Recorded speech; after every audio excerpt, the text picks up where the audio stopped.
संतोषधीः चितन नाम अभिमंत्रण कर दियो तापर आ गोटे पात्र घी अभिमंत्रण कर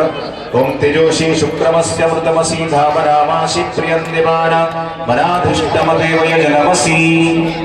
प्रतिमा नेत्र उन्मीलनम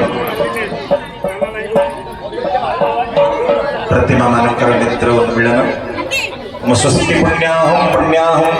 देवस्तु विज्ञापयामञ्चता गो ब्राह्मणेभ्यः शुभं भवतु राज्ञः प्रजानां शान्तिर्भवतु वत्सस्य पुत्र उत्पन्न चित्तरंजन दिवस सर्वमामज्जमानानाम् अभीष्ट सिद्धौ श्री लोकनाथ विग्रह सह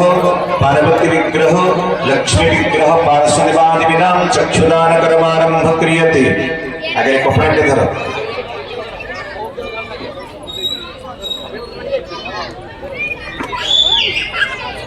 नेत्र रेखाकरणम्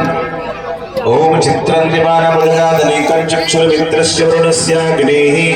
आप्राद्यावा पृथ्वी अन्तरिक्षं सूर्यात्मा जगतस्तस्तुषश्च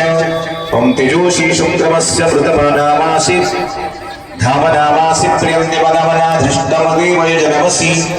तापरे नेत्र पखम नेत्र आखि पता